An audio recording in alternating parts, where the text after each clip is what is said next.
rightly understand love?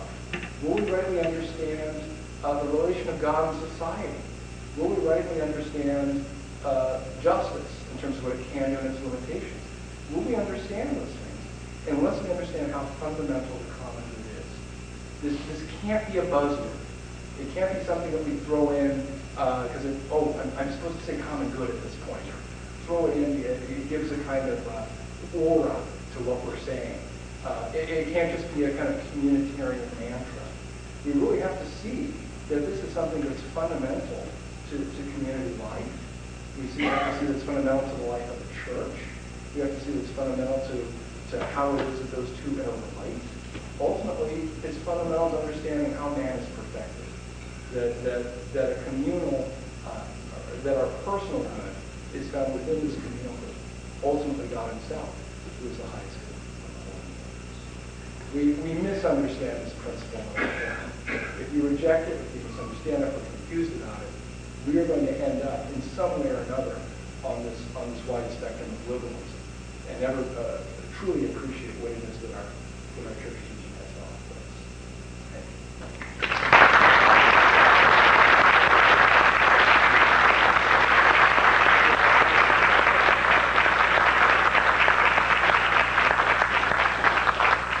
Okay, we have a question here. Questions, objections, outrage?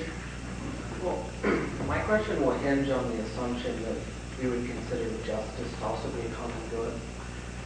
And when you talked about the sort of path by which we would understand the personal or individual pursuit for an individual good versus the common, what happens when we have two things that seem to be common goods which are in conflict, like justice and peace? They need to say a little bit more than that. In what way would they be in conflict? Well, let's take the Middle East, or specifically Gaza. You have two people who are both seeking justice, and giving justice to one or the other may cause unrest or an inability for peace. So as looking at this under Catholic social thought, how do we sort of handle or come to a conclusion as to, it almost seems you have to choose one or the other. And if there isn't that conflict, how is it truly resolved? Sure. Part of the difficulty is with justice, I would say, where you have, I mean, isn't it almost a slogan, right? No justice, no peace. And then you have the no justice, no peace with the KM. You've seen those conversations before.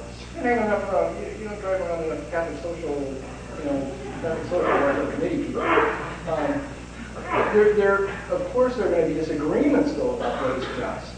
And as you were speaking, what I was reminded of, I want to say it's Dominum Vivicantem, John Paul II's Encyclical on the Holy Spirit. And one of the sections in there where he's talking about peace, he focuses on precisely this question, not with regard to Gaza, but with regard to long-held hostilities, long-held warfare. And what he's addressing is actually this belief that somehow the pursuit of justice necessarily creates peace. I remember being told once about the island of Cyprus. Cyprus has gone back and forth between the Turks and the Greeks for centuries now. And somebody saying that this is an island that really needs a bulldozer to simply come over and wipe out all the significant landmarks. Because every landmark there is a reminder of some past injustice. That's the rock where your great-great-grandfather killed my great-great-grandfather, and that's why I'm going to kill you. Where you have that sort of thing, you're right, the pursuit of justice actually interferes with peace. But I think that's because justice there really carries with it the notion of vengeance. It's not justice, perhaps in the highest sense of the term, but in the more retributive sense of the term. And where you have long-held grudges and the desire for retribution, you're right, that simply has to be buried. That, I take it, to use a literary example, is what's going on in Romeo and Juliet. There has to be some kind of familial tragedy to sort of bring the thing to a halt. Otherwise, Capulets and Montagues are going to be added indefinitely. So you're right, the perception of injustice creates war. You have to, in a way, be able to go beyond that. You have to be able to forgive. That's what John Paul II says in the Covenant, if there's no principle for forgiveness, then there's no way that you can get peace. Good question and good answer. Hey, thanks, Dale. My question's on when you were discussing capital punishment and the just war theory, and I want to ask, is the common good ever met by killing someone? Because does this not violate being and the common good to say that another human can decide to take another human life? That's a Catholic social teaching. I understand that's a view out there. That what the alternative is that you end up by that principle allowing the part to threaten the whole. Maybe you're thinking of the modern context. If we have somebody who's a dangerous criminal, we have a number of different ways of addressing that. In a day and an age where you can't imprison large numbers of people, you simply can't address that by incarceration. Incarceration isn't something that's available to you. You simply don't have the means. Even if you did incarcerate people, how many of you remember Ben-Hur? You remember Ben-Hur, the wife and the sister of his are put in prison. They're in prison, I think, for less than a year. What happens to them when they come out? They're lepers. They're lepers. There's simply no way of incarcerating people historically in the past in societies without really giving them a fate worse than that. But I agree with you in this sense that where you can avoid that, you do. But that each human being has a kind of integrity or dignity that prevents you from taking their life where the community is threatened. That's not Augustine. That's not St. Thomas. That's not Vatican II, and that's not the Catholic. Thank you.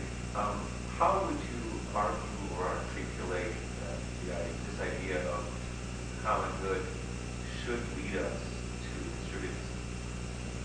You know, I feel kind of stumped because I heard, am I misremembering this? I remember an earlier speaker coming over here and saying, well, we can't really define distributism. So I will take my best shot at it. I'll use rerum novarum.